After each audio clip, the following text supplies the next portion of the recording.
We're back. Third Phase of Moon. Let's go to the calls. People been waiting, and I know people want to hear stories in regards to this. Let's get to it. Area code 405. You're live. Third Phase of Moon. Welcome to the show. Hello, is it me? How's it going? Where are you calling in from, sir? You got something to share? Let's hear it. Hello, for real? Is it really me? Yeah, you're on. You're on. What's your name? Oh, wow. I just called in. Wow, Blake. I listen to this every day, man. This is one of my favorite shows. Rusty. I'm calling in from Oklahoma. Rusty. All right. Hey, thanks for calling in. You got something you want to share tonight? Appreciate the call in. Yeah, I want to say one time I live right by an airport, so I can know where all of the different flight patterns are coming from. So one day I actually watched Dr. Stephen Greer's Disclosure Project on Netflix, and I tried to do it. He tries to basically just, I forget how he describes it. He tries to telepathically pretty much just communicate and try to see if something will come. So I did that, looked out my window and realized, the CE5. Yeah, that's what it's called. And I looked out my window just to see if it worked, and I see this little red light come out of the corner of my window. And I thought it was something else at first, and then it shot up and then went directly in front of my window. And it was red, and I couldn't see anything else, but it just looked like it was red with four different, and then it was changing from red to green and then yellow really, really fast. It was crazy how fast it changed colors. But it was insane. My friends were telling me it was a drone, but I saw it go back and forth so much fast. It was insane. And then all of a sudden it just went back one way, and then it just went out of sight from my window. Well, Rusty, what it sounds like, it possibly could be a drone. When you're saying it's a red and green flashing light, those drones, those are basically red herrings for what a drone is, especially if it's flashing red and green. So maybe your friends were onto something there, but it's hard to tell. It's hard to tell exactly. One more thing. We don't know exactly what you saw. Go ahead. I wanted to say real quick. My mom actually had a sighting when I was first born. She said I was a little baby, and we actually lived in this little place called Burns Flat in Oklahoma, and she swears she was walking into the living room and she saw something looking in through her window, and she said it looked like some sort of transparent alien. She said that's the best way she used to describe it, and she said she got startled because I was a baby. And she just immediately ran after me to make sure I was all right. And my dad got scared and went in the backyard and made sure nobody was trying to break in or anything, and he couldn't find anything. It was a pretty wild story. Now that is something I'd like to hear. That's very scary. It almost sounds like your mom basically stopped alien abduction. They might have been that alien might have been coming for you. What was the talk around the round table after that? Did your dad buy a gun, or did you get a dog? No, I mean, my parents have always, they've always believed in the alien phenomenon. My parents actually listen to you too. They've always believed in it, so I think they weren't too frightened, but I don't know.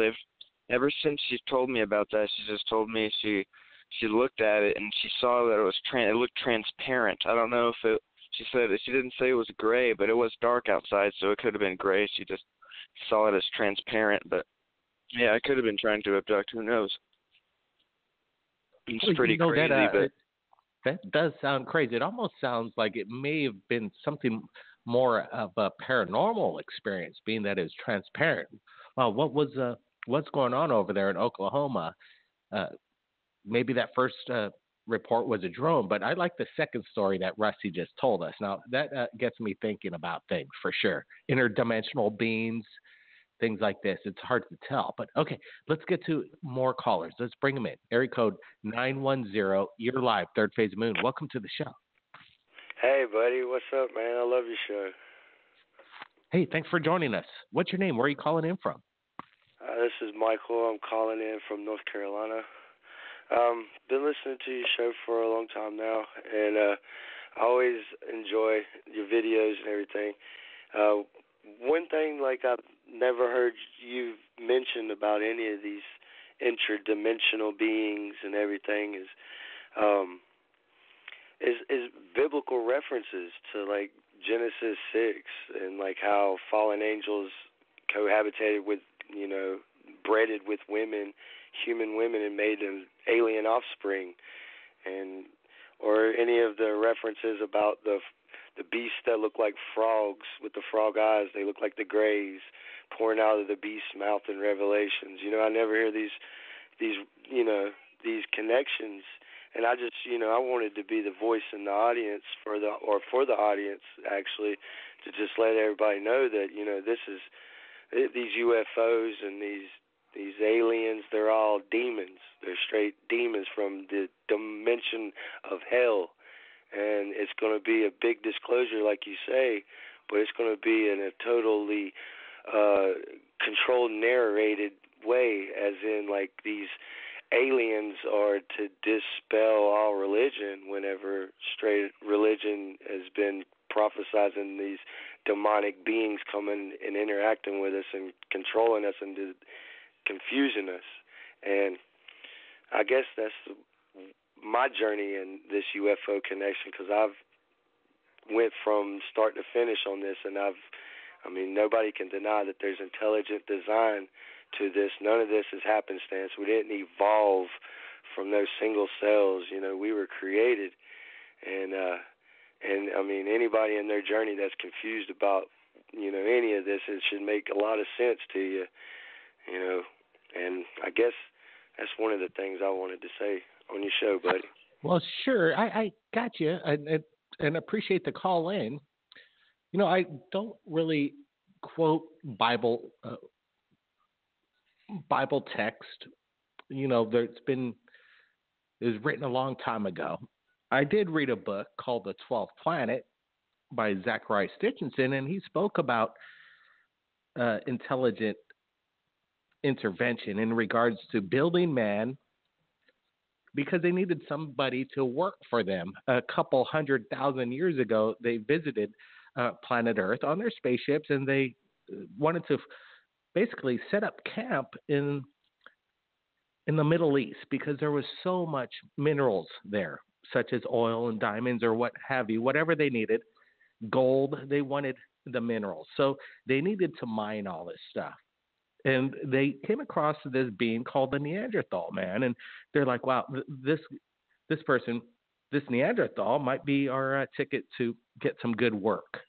But they just weren't quite cutting it in the intelligence factor, so they basically genetically engineered these Neanderthals, apparently, to become human sapiens like we are today. And they worked these guys. They worked them in the mines, and they worked a long time. And these guys got really frustrated. They got frustrated because they didn't have anything to play with. Really, they didn't have anything to play with. So what they did, they figured out these aliens, these visitors from Earth, visitors to Earth, the Anunnaki, the Nephilim is what people would call them, helped these men have brighter spirits. What they did is they grabbed the rib of man, just like they'd said in the Bible, and they began to design a woman. And this was to make man happy. Duh. This makes a lot of sense, but there's a lot of Sumerian text out there that explain 3-stage rockets, mission control, atomic weaponry, battles with chimerians, just insane stories. And Zachariah Stitchinson actually translated this text, which is quite incredible. He was studying it for about 20 years plus, and then released his finds in the book of the 12th Planet. And really interesting stuff. It makes a lot of sense. And maybe this story by the Sumerians was loosely based, the Bible is based on this stuff. It's hard to tell. but I like to keep things separate on either religion and demons and paranormal activity and alien beings. There's a lot of ways you could go on that. Okay, now let's bring in more callers. Let's bring them in. Area code 660. You're live on Third Phase Moon. How you doing tonight? I'm all right, Mr. Cousins. How are you? Doing good. My name's Blake. You can call me Blake. What's your name? I'd rather not say. All right. Well, welcome to the show. You got something you want to share? You're a little low, but we'd sure like to hear it. Go ahead. Well, I live in northern Missouri, and I've seen and heard a lot of things.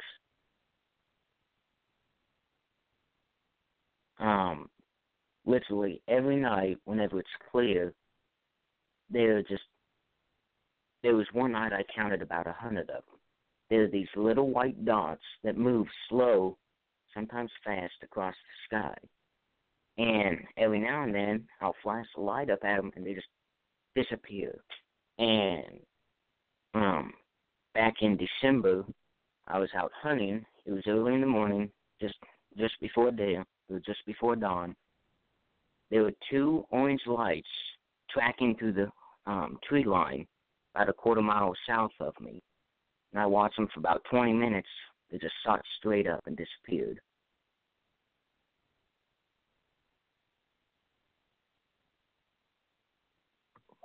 Oh, okay. Well, wow.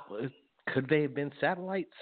I'm not exactly sure. What do you think? What makes you think they weren't satellites? That if they're just little small white dots in the sky, it's hard to tell what it could be. What do you think? Well, satellites? No way.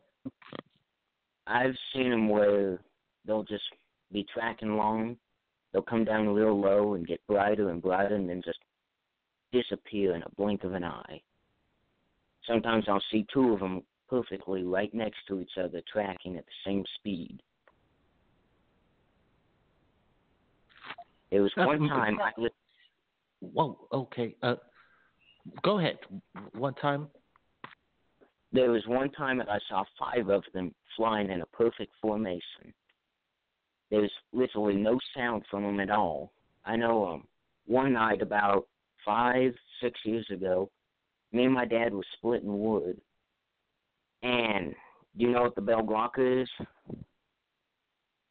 From Nazi Germany, World War II? No.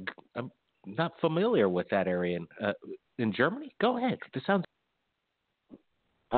Well, there was something that the Germans were working on, an anti-gravitational device called Der Glocke, which means the bell.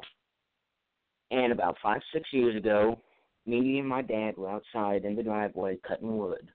Right? I look up, there is a huge white light at the corner of our house, and it slowly starts tracking to the northeast.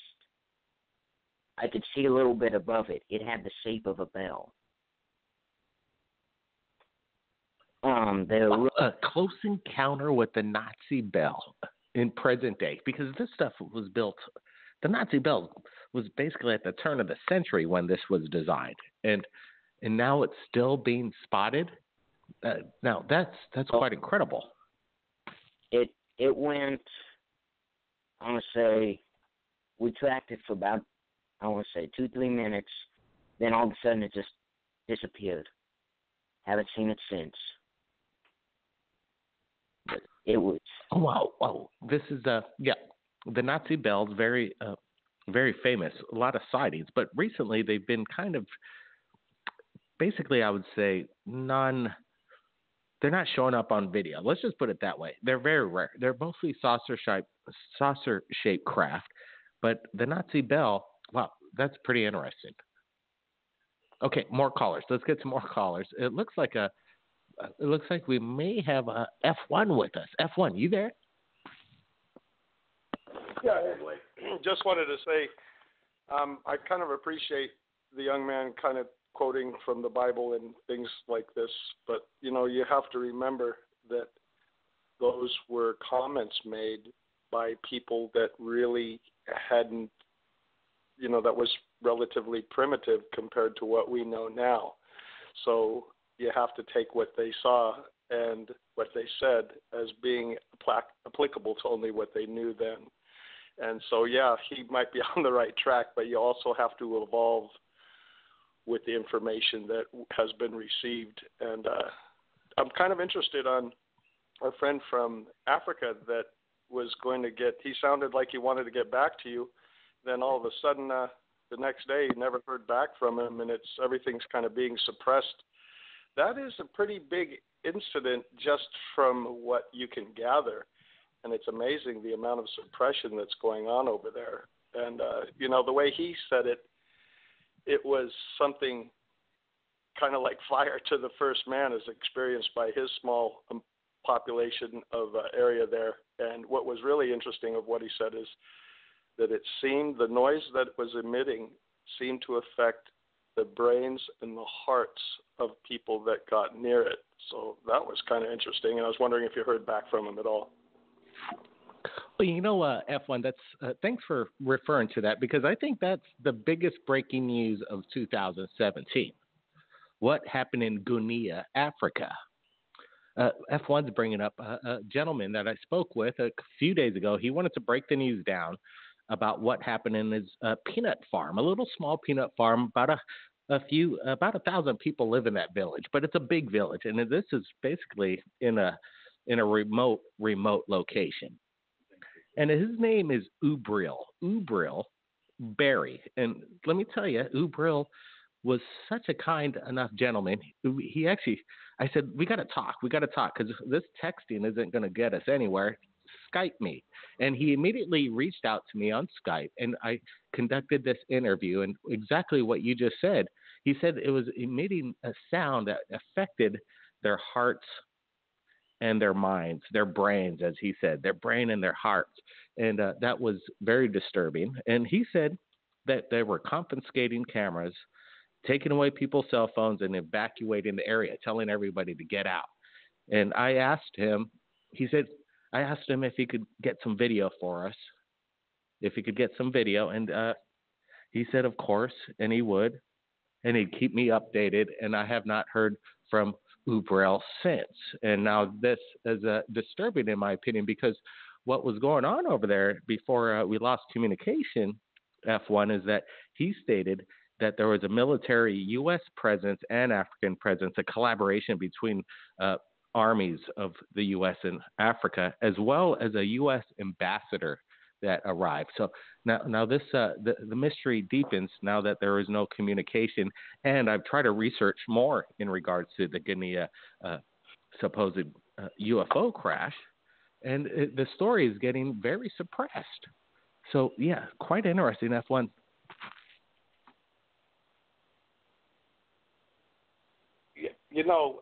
Blake, are you with? Are we still together here? Yeah, we're here, definitely. Yeah. Hey, that's another thing on that real quick is, it must have been something pretty darn major, because the government really, except for the free cheese that they've given us, I'm not going to talk bad about our government. I have my own opinions. But they do things in the way they want to do things. If they showed up there was a reason that caught their interest, and they would never have sent a U.S. representative there unless it was something that they feared would be broadcast that they didn't want to be broadcast. Another thing is this. I have a son.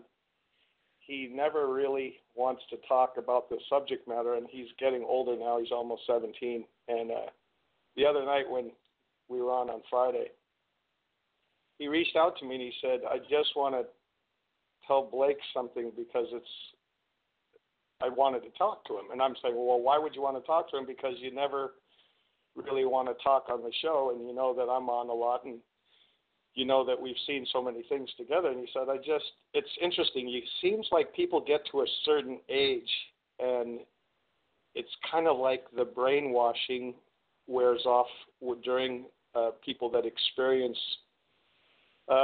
otherworldly, different multidimensional, extraterrestrial type of occurrences in their life, and it's almost like, the anesthesia wears off, and you find yourself all of a sudden wanting to talk to it, and it's interesting because he wanted to speak to you for a second, and I told him, try to get his dates and times together, but maybe if you don't mind, he could say something to you for a minute because he's indicated that he wanted to. Wow. What's your son's name? Go ahead. F1? Hi, my name's Alex. Hey, Alex. I wanted to talk about. Yeah, go ahead. Hi. Appreciate you joining us tonight. Go ahead. Sorry. Yeah. I was just wanted to talk to you guys about around 4 years ago. It was just back when we were in Dana Point, like on a big hill. I just saw this huge, size of about a football field, flying saucer about like just 50 feet above us, and I was in awe. It was really just amazing, but I was yelling at my dad to like get out here right now. It was about around 8:30. I could remember it to this day, but yeah. I could see a bunch of windows. I don't know, just the size of about a football field. Wasn't that like? I couldn't remember like how long it was, but I just stared at it for a while, and then I yelled at my dad, and then I don't remember if he saw it or anything. He told me he doesn't remember, but I just couldn't believe what I saw. Okay, so let me get this straight, Alex. So your dad, we've been speaking with him for years now, and he's been joining us on this radio show, and he goes by F1, and this is weird because you witnessed this football field-sized UFO, and you saw portals of some kind. That's really awesome, and your dad's there, F1. Now, your dad doesn't remember or recall this sighting, and he was right there with you? Yeah, it's kind of weird, Blake. It's really cool the way you talk with people because as you're saying it, I get to be a third party and kind of sit back and, isn't that weird? It's almost like it's an individual experience meant to be individual, and maybe, if it's only 50 feet above, we used to live on a big, huge hill up above the city of Dana Point, and yeah, really, it's relatively. Maybe it was an introduction that was going to happen, kind of like I was out of the prism. You know what I mean? Because Alex never tries to get my attention. He's a very intelligent, self-sustained kid, and he's really kind of like a little man already. And if he's trying to get my attention, I always run to him, because it's usually something. He doesn't cry wolf. He's just not the type to cry wolf. And isn't it weird that he asked for my help and I don't remember interacting with him on something that I am very determined to find out the base of? That's a really good point that you're bringing up. Well, yeah, because I know for a fact if you witnessed this, F1, you would have told us this story already. And what's really interesting is that your son told it to us first, and wow, and this happens a lot too, right? Because how many times have we heard of UFO encounters where people are right there standing next to them and they're witnessing the same thing, but they also notice in observance to the people standing around them that they're in a total shock and awe, and sometimes basically almost in a state that some of these people, they don't even remember what they saw. It was too big for them. Does Alex remember what you were doing? He's saying, like, help me, Dad. What is Alex? Are you there? Let's get Alex back on the phone. Yeah. Yep, so, Alex, so how long did this sighting last? Because there was how long? That's pretty important to me because if your dad doesn't remember a certain point of time, there's something there. Go ahead. Yes, I would say about around 10 to 15 seconds. and I would yell for my dad, but he, I guess, just doesn't remember. And then I try to go like in front of the house to see if it was there, but it was just gone. It's kind of funny that he asked for me, and I'm only probably 10 feet away from him. And when he yells for me, it's kind of like they split so that I wouldn't be able to be there to protect him or witness it. It's kind of interesting because if something's only 50 feet above my son and he's trying to get my attention and I don't recall that or react to it, and then when he yells my name, it just splits. That kind of shows that they were locked in on him. Yeah, this is because, do you recall what you were doing well, let's see. Do you recall what was going on that day, F1? Do you remember what happened before? See, you don't recall this situation, but what were you doing earlier that day? Do you recall? Where were you that day? What were you doing? Maybe you just got dropped off. Yeah, I don't know, bro, because, it's interesting. At that time, I had a few buddies that were renting a room. My mom had passed on, and I just wanted to make sure, the government had locked up my income because we're going through the whole process. I wanted to be able to sustain the mortgage and things for this huge beach house. And it's interesting you say that because a lot of times the guys we'd all sit out in the living room. We had a pretty freaking huge house and right above the ocean up on a hill, and we would sit out there and really just converse all the time. TV wasn't even necessary. We would just talk, and really it was like having brothers that I always wanted that I never had. And several times we would all fall asleep on the different big couches and stuff that I had out in this huge living room. And they said that they would wake up to either get something to eat or smoke or go to the bathroom. And I wasn't on the couch. And they said, "Where did you go?" And I go, "I didn't go anywhere, but I wasn't there." So that's really interesting you say that. Yeah, you never know when you're going to be abducted. There is missing time, and sometimes you just never know when it happens. And people around you just never knew that you were somewhere else because they can't be in the same room with you or what have you. And then there could be missing time. This is what an incredible call. We have F1 calling in, and then his son explaining his UFO experience. We got more experiences coming up right here at Third Phase of Moon. Stay tuned. We'll be right back.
Third Phase Moon back on live. Let's bring in the callers. Welcome back, everybody. Let's go to area code 415. Thanks for waiting. You're on Third Phase Moon Live Radio. How you doing tonight? What's up, Blake? How you doing? Doing good. What's your name? Where are you calling in from? San Francisco. Talked to you a few times before. Great. Welcome back. Thanks, buddy. I sent you a video yesterday. Got you on email. The little quick video of the 3 helicopters chasing that thing. I don't know if you got it yet or not. I did get that video, and I'm still trying to enhance it. And I'm thinking, should I share this on Third Phase of Moon? I know what you saw. And it is an interesting video, but it is very hard to see at certain points. But wow, the testimony I think is very important. So I'm going to actually share your video on Third Phase of Moon. Do I have permission to share it? Of course. Yeah. Okay, great. Okay. I just wanted to tell you real quick, Blake, when I panned over to the right and that tree's in the way, if you freeze it right there and look, you'll see the little shiny metallic thing that they were actually going after. I was doing about 40 down the street, and then I seen the 3 things chasing it, the 3 like Army copters chasing it, and then I was like, hold on one second. And my phone, I just got off work, my phone was in my jacket in the back seat, so by the time I got it, I mean, I couldn't get the best of views, but that was the best I can get just to get a glimpse of it, just so I could show you guys. Well, yeah, I know. Driving and trying to film at the same time could be a bit tricky, but what's interesting about the video is because I showed it to my brother, Brent, and he's like, I don't see anything. I don't see it. And I played it a couple times, and I'm like, well, I do. There it is. There's this anomaly in there. And from what you're saying, it's obviously driving and filming at the same time. Again, I say is very tricky. But when you're seeing it with your own eyes, you said in your email that it looked like these helicopters were in hot pursuit of this stuff, and you actually saw it a little earlier before you started filming. You had a better look at what was going on. I did. I saw it from basically from my front windshield going right in front of me to the right by my passenger door. First, I saw the 3 copters, and I said, damn, they're up to something. And I looked forward, and I seen the silver thing. And then that's when I started, kind of, panicking and trying to find my phone and do all the stuff and get everything together and stuff like that. And I got that little tiny glimpse of that video. But, I mean, it was just a little tiny glimpse. That's all it was. But I just wanted to make sure that you got it. I didn't get a response back, so I just wanted to make sure you got it, Blake. I did, and definitely we're going to share your video because eyewitness testimony with video, it doesn't really get much better than that, and I'm so glad he called into the radio show. So how many helicopters were in hot pursuit of this unidentified flying object, would you say? Three of them. I seen 3 sorry, I had to take you off Bluetooth. I seen 3 of the Army copters, and that's what caught my attention at first. And then when I saw what they were doing, they were not zigzagging because I can't see it with plain eyes you can't really see, but they were doing some funny maneuvers, and I was like, hold on. Then I looked ahead and I seen that thing when I again started panicking and then tried to reach for my phone and get everything together and plug it in. I'm still driving, trying to record people looking at me funny and stuff like that. I didn't want to crash and. There's 20 things going on at the same time and stuff like that. So, like I said, yeah, they were basically, like you said, and it was like a hot pursuit kind of type thing. From what I experienced, mind you, like I've said before, I didn't see no green people or no gray people or anything like that. But what I did see, I saw with my, bare eyes, and it, gets your heart going a little bit, and it, you start to wonder, man, it's plain day. I'm looking around, no one else is paying attention. I'm like, wow, this is weird, you know what I mean? And then so I just grab the phone and just try to get what I can get. Well, yeah, you did a semi-decent job. At least you captured the object, the unidentified object. Definitely, it's a UFO. Yeah, and I'm not saying it's alien either, but it is interesting. You got 3 Army helicopters. It looks like they're basically chasing this unidentified flying object, and it's moving quite fast. And I don't think it's a bird. And some people might say it's a bird, and some people might say it's a drone. But well, it could be a drone in its own sense. But why would these helicopters be in hot pursuit of it? Could it have been something that was in a threat of some sort? Because when you got Army and helicopters performing maneuvers after, this thing was moving pretty fast, in my opinion. How fast do you think it was moving? Okay, so at first it was close. So I don't want to say, I don't want to sit here and over exaggerate and under exaggerate. So from my experience, the three copters were like, in the space between them were almost perfect. When I first seen the silver object, I guarantee you, I promise you, it was not a drone, it was not a bird. It was a light metallic silver object that reflected the sun. It was a clear day, so you could see the sunlight really reflecting off of it. Pretty cool.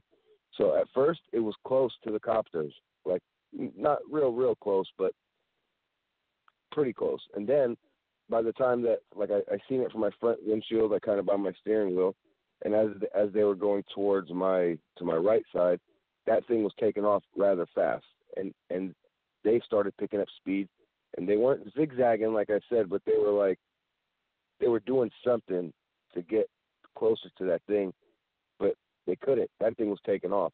It was going, and I promise it was not a drone. It was not a bird. I swear it was not. Well, you see, there you go, people. That's what. See, he calls it a thing because he can't explain what he witnessed himself. So, in my opinion, it's a UFO, a genuine UFO sighting. And we're going to try and enhance the video, get a closer look of whatever it is. There's only a few seconds of opportunity that you captured. But let me ask you this. Can you tell me what's the closest military base in your area? I wouldn't know. I'm sorry. I'm not. The only military I have in my family is my cousin-in-law, and I believe, if I remember, Fort Bragg. No. Military. Is there a military installation close to you in that area? Exactly where was it captured? Okay, so exactly where I was in borderline Northern California, Brentwood, Antioch area. So it's kind of east of San Francisco by 45 miles in Brentwood, and it was probably Antioch for sure, or Oakley. It's Oakley, Brentwood, Antioch. It's in the East Bay. It's three. So I was coming from Brentwood, crossing over from Oakley to Antioch, and that's where that happened. I was on, I think, O'Hara and Lone Tree. I believe I was right there on the video. The streets.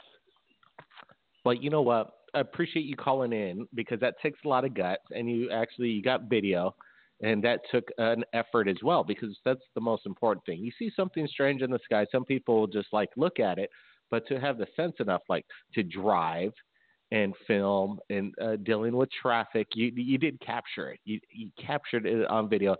It doesn't matter if it's only for a few seconds. It's something. So, wow. Thanks again for sharing, and we'll be sharing this to the world right here on our Third Phase of Moon YouTube channel right after the radio show. So, appreciate it. Thanks for calling in, man. Hey, you're welcome, Blake. Thank you very much.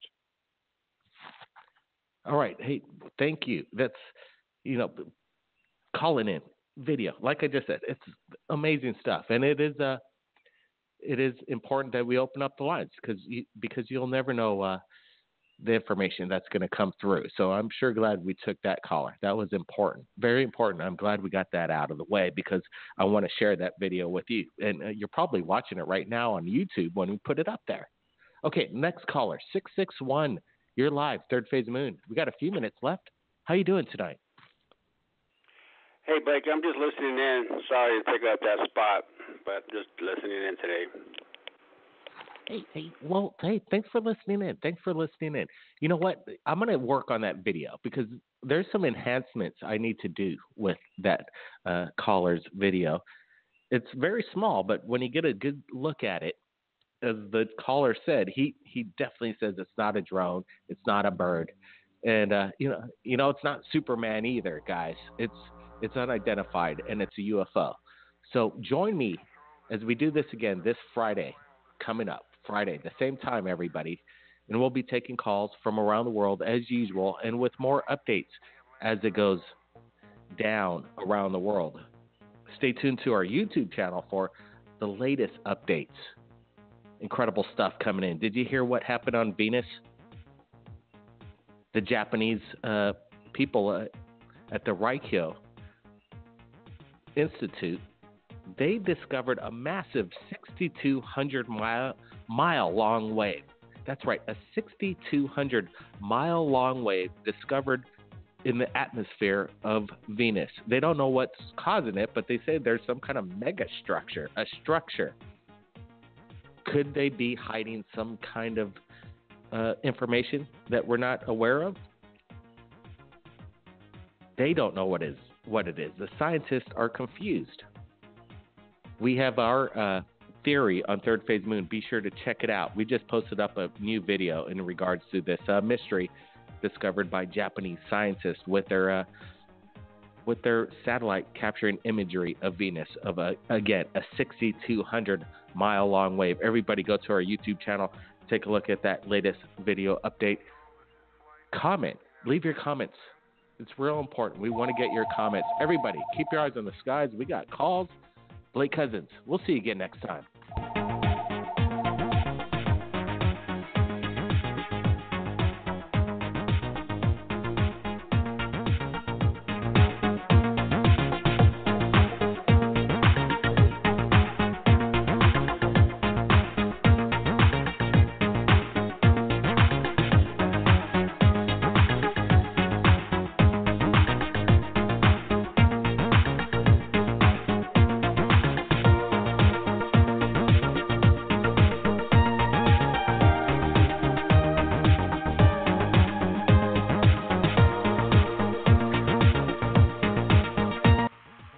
Hold on a sec. Don't go away, people. We're still live. We got F1. He said he wanted to share something in the last few minutes. We got time. Let's bring him in. F1, you still there? We're still live, people. Yeah, thanks, Blake. Thanks for your attention. You can be the judge of whether or not why I feel this is important. I've had a lot of experiences and I have a lot of opinions. But I just want, with Alex here, and since he's the first time he's ever been open to this, just so the callers out there know that listen to this wonderful freaking show that you've made. Alex, do we see UFOs almost every night? Yes. Back when we were in Dana Point, like over that hill, we would always almost see, like, maybe possibly 20 UFOs a night if we tried. One time on 4th of July with all of our family members, we just saw like two huge flaming pieces of, I don't know. Did I say they were going like towards a city, and no sound, nothing was made from that. And also one night with my cousin and my dad, just regular night, we could see, like, we probably saw around 45 UFOs that night over San Juan. And later it went on YouTube. And then later it went on YouTube, so yeah. We see them all the time, Blake. I just want people out there to know, with my son here, who is, I got to tell you, I couldn't have asked for a better son, and you probably not a better nephew. But, I'm really happy that or kind of questioning why now does he want to speak, and but I just want people out there to know this isn't about self-glorification or popularity or being a celebrity. It's funny because when Alex got done speaking, I told him, wow, that's great, you sound like a star, and he goes, that's not why I called in, and I know that's not why you call in. We call in because you give us an opportunity to converse with other experiencers that are probably very frustrated, probably belittled and looked down on from people they trust to tell this because they have nobody else. And what you provide for us, Blake, is fantastic. And I just wanted to take this moment to let people out there know I don't lie. I'm telling the truth. I'm a very smart guy, and my son is a super great kid, doesn't lie, doesn't need to. And we just want everyone out there to know, don't be scared about calling in. Just try to get your facts in a row, and before you call in, the dates, times, places, and the legitimacy of your call.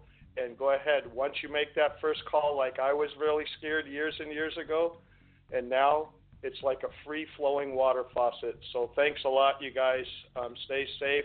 Keep your eyes on the sky, and everyone should be really blessed that we have each other, and Brent and Blake for putting on this show. So thank you very much, guys. Love you. Wow. Thank you, F1. Appreciate it. And, yeah, it's touching to have your son call in tonight and share the experience. It sounds like quite a bit of experiences. We haven't heard the tip of the iceberg. Everybody, keep your eyes on the skies. Like F1 said, we're not alone.